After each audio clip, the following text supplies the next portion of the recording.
నాగాయలంక గొల్లమోదులో డిఆర్డిఓ 30,000 కోట్లతోటి missile launching centre పెట్టడానికి సన్నాహాలు చేసింది.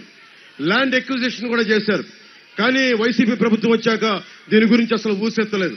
చుట్టుపక్కల ఎందుకు ఇది అవసరం అంటే అక్కడ టెస్టింగ్ సెంటర్స్ మీరు అనుకోవచ్చు మనకేంటని, బోల్డంత ఇన్ఫ్రాస్ట్రక్చర్ కావాలి, ఇళ్ల నిర్మాణం కావాలి, స్థలాల రేట్లు పెరుగుతాయి, షాపులు కట్టుకోవచ్చు, షాపులు పెట్టుకోవచ్చు, ఉపాధి అవకాశాలు పెరుగుతాయి.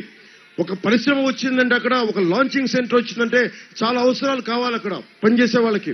దాని తగ్గట్టుగా ఇక్కడ ఉన్న ఇలాంటి షాపింగ్ కాంప్లెక్స్లు కానీ రెంట్లకు కానీ బోల్డన్ని బిల్డింగ్లు అవసరం అవుతాయి.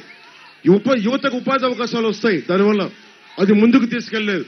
దానిని మన బాలశౌరి గారు ఆ డిఆర్డిఓ 30,000 కోట్లతో ఉన్న మిసైల్ లాంచింగ్ సెంటర్ కి ల్యాండ్ ఎక్విజిషన్ కూడా అయిపోయింది కాబట్టి ఆయన ఎంపీగా బాధ్యత తీసుకొని దాన్ని ఇక్కడ తీసుకొచ్చే సన్నాహాలు ఆయనకి రెడీ చేస్తారని మీకు ఈ సందర్భంలో తెలియజేస్తున్నాం.